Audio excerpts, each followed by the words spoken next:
இன்னைக்கு நான் சொன்னதெல்லாம் இதை கவர்னர் அவர்கள் வெளியிட்டிருக்கிற அறிக்கையில உண்மைதானே? இன்றைக்கு மேதகு ஆளுநர் உரைய அவரே சொல்றாரு, சட்டப்பேரவை தலைவர் சொல்றாரு, அமைச்சரவை தயாரிக்கப்பட்ட அந்த உரையை தான் ஆளுநர் வாசிக்கிறாங்க. அதுல என்னென்ன தவறு இருக்கு சுட்டி காட்ட வேணும்ல. ஆளுநர் தவறான செய்தியை வாசிக்க மாட்டாங்கன்னு சொல்றாரு. அவருடைய நியாயம் அதுதான். ஒரு மேதகு ஆளுநர் அவர்கள் தமிழகத்தில் நிலவுகின்ற நிலைமையை உண்மைத்தன்மை இருந்தா தான் அது பேச முடியும். தவறு இருக்கின்ற பொழுது சுட்டி காட்டுகிறார். இந்த அரசு அதை ஏற்றுக்கொள்ள மறுக்குது. அதனாலதான் இப்படிப்பட்ட வெளிப்பாடு. அது மட்டும் இல்ல, ஆளுநரை பற்றி என்ன செய்தி சொல்ல வேண்டுமோ அதையே முன்கூட்டி தயாரித்து முதலமைச்சர் அந்த சட்டமன்றத்தில் இன்றைக்கு தீர்மானமா கொண்டாடுறாரு. எப்படி கவர்னர் இப்படி பேசுவார்னு தெரியும்.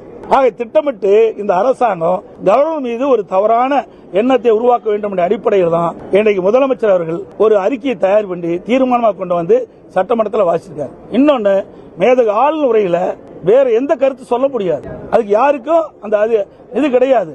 பாரம்பரியமாக நீங்க பார்க்கின்ற பொழுது மரபு அப்படித்தான். மேதகு ஆளுநர் உரையில ஆளுநர் உரை மட்டும்தான் இடம்பெற வேண்டும். ஆனா முதலமைச்சர் தன்னுடைய கருத்துக்களை இதுல பதிவு செய்யறார். இது எந்த விதத்தில் நியாயம்? மரபை மீறிய செயல்.